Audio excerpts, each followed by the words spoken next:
Millions of Americans are waking up to the coldest morning of the winter. Some in the middle of the country also seeing more snow. Louisville, Kentucky is dealing with several new inches and dangerously low temperatures. A giant blast of Arctic air is spreading across more than half of the country. From Iowa to Pennsylvania to Tennessee, people are facing single-digit temperatures. Even Florida is in the 30s, and it will be even colder tomorrow. Cuthbert Langley of CBS affiliate WTVF is in Nashville, where temperatures fell to around 0 overnight. Cuthbert, good morning. Good morning. It's been snowing here in Nashville for the last several hours. In fact, this is the slowest it has been all morning long. Kentucky just announcing that they have received a near record amount of snowfall, all while nearly 59,000 people across the state of Tennessee are without power.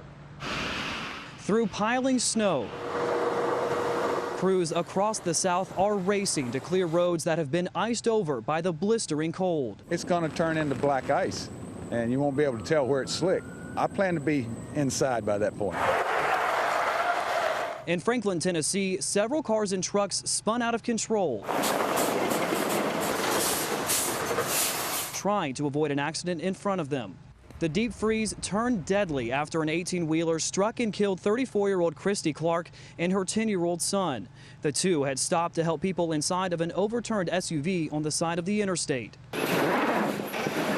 Throughout the region, slick, snow-covered streets have made driving dangerous and resulted in at least 9 deaths. Pull yourself up, come on. Farther north in Kentucky, rescue crews responded to a call for a dog that had actually fallen through an icy lake. As we were responding, we were updated that there was 2 people now in the water, which changes the game a little bit. A couple had fallen into the freezing water trying to save their dog. Firefighters were able to pull them to safety, but not their pet. Standing nearby, Nicole Young grabbed a kayak from her apartment and helped to rescue the stranded animal. I just paddled over to the dog, grabbed her collar, and then got her up on the nose of the boat. We had a rope attached to her kayak, and once she got the dog, we pulled her in.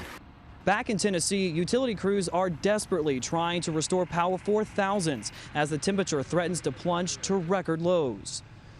This is a look of Interstate 65 heading out of the city of Nashville. You can see how slick the roadways are. The ice was better yesterday afternoon, but with the snow this morning, we are expecting travel conditions to worsen. This while Nashville schools are actually closed for the rest of the week, and Tennessee is still under a state of an emergency. And as if things couldn't get worse, forecasters are predicting more snow later this week. Gail? Oh, that's the last thing anybody wants to hear. Thank you, Cuthbert, but glad they got the dog.